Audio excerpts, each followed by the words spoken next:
سورہ مریم کی چند آیات میں عام طور پر لوگ تلفظ کی غلطی کرتے ہیں، بالخصوص خواتین کے معاملات میں یہ صورت زیادہ رہتی ہے، اس لیے توجہ سے سنیں۔ آیت نمبر 4 کا یہ لفظ وَاشْتَعَلَ الرَّأْسُ، اس لفظ کو بہت سے لوگ غلط تلفظ کے ساتھ پڑھ دیتے ہیں، ہم ابھی اسے درست طریقے سے سیکھیں گے۔ بس آپ آیت کے اگلے حصے میں جہاں اکثر غلطی ہو جاتی ہے اسے بھی دیکھ لیں۔ بعض لوگ یوں پڑھ دیتے ہیں وَلَمْ أَكُنْ بِدُعَائِكَ، نون کے اوپر جزم ہے اور اس کے نیچے چھوٹی میم بھی لگی ہوئی ہے۔ یہاں سوال یہ پیدا ہوتا ہے کیا نون پڑھنی ہے یا اس چھوٹی میم کو؟ اس کی مکمل کلیریفیکیشن ہم ابھی کریں گے۔ چلیں پہلے آیت مبارکہ کو شروع سے آخر تک سن لیتے ہیں۔ بسم اللہ الرحمن الرحیم، قال رب انی وہن العظم منی۔ اب آیت مبارکہ کے اس حصے کی طرف آتے ہیں جہاں عام طور پر غلطی ہوتی ہے۔ گرامر اور تجوید کے ساتھ توجہ سے سنیں۔ واو شین زبر وش، تا زبر تا، وشتا، عین زبر ع، وشتع۔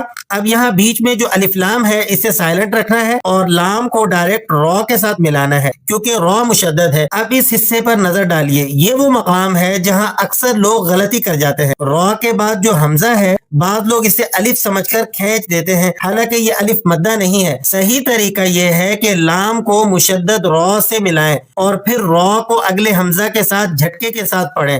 درست تلفظ یوں ہوگا وَاشْتَعَلَ الرَّأْسُ، وَاشْتَعَلَ الرَّأْسُ۔ اگر یہ لفظ درست ہو گیا ہو تو اب آیت کے اگلے حصے کی طرف چلتے ہیں۔ اب دیکھیں یہاں نون ساکن ہے اور اس کے بعد با آ رہی ہے۔ آپ بتائیں کہ نون ساکن کے بعد اگر حرف با آ جائے تو کون سا قاعدہ لگتا ہے؟ چلیں ہم بتاتے ہیں۔ یہاں اقلاب کا قاعدہ آئے گا، یعنی نون کی آواز میم میں کنورٹ ہو جائے گی، اسی لیے یہاں نون کو کاف سے ملاتے وقت آواز نون کی نہیں بلکہ میم کی نکلے گی۔ اب اس قاعدے کو اپلائی کر کے آیت کو تجوید کے ساتھ سن لیجئے۔ قال رب انی وہن العظم منی واشتعل الرأس شیبا، واشتعل الرأس شیبا ولم اکن بدعائک رب شقیا۔ اب چلتے ہیں سورہ مریم آیت نمبر 5 کی طرف جہاں ایک اور عام غلطی ہو جاتی ہے۔ تلاوت سنیں۔ وَإِنِّي خِفْتُ الْمَوَالِيَ مِن وَرَائِي، یہاں لفظ من ورائی میں بعض لوگ غلطی کر جاتے ہیں۔ کچھ لوگ میم کو واو کے ساتھ نہیں ملاتے بلکہ درمیان میں نون کی آواز نکال دیتے ہیں، جو کہ بہت بڑی غلطی ہے۔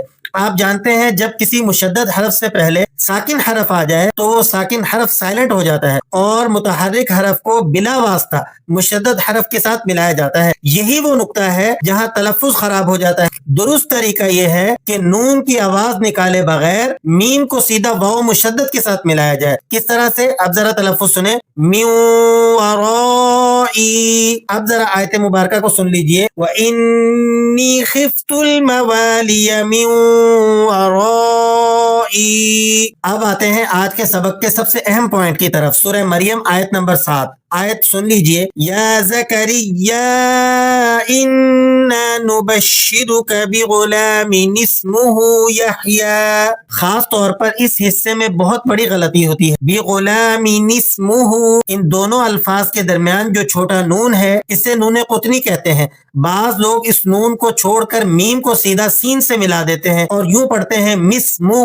یہ پڑھنا بالکل درست نہیں ہے۔ یاد رکھیں نون قطنی جب دو لفظوں کے درمیان آ جائے تو اسے لازماً پڑھنا ہوتا ہے۔ اسے چھوڑنا قرآن کے ایک حرف کو چھوڑنا ہے اور یہ لحن جلی کی بہت بڑی غلطی ہے۔ اب گرامر کے ساتھ توجہ سے سنیں۔ با زیر بی، غین پیش غو، بغو، لام الف زبر لا، بغلا، میم زیر می، بغلامی۔ یہاں اس لفظ کو مکمل کریں۔ اب جو اگلا حصہ ہے اسے آپ نے نون سے ملا کر پڑھنا ہے۔ نون سین زیر نس، بغلامی نس، میم پیش مو، بغلامی نسمو، ہا الٹا پیش ہو، بغلامی نسمہ۔ اب درست تلفظ یوں ہوگا بغلامی نسمہ، بغلام اسمہ۔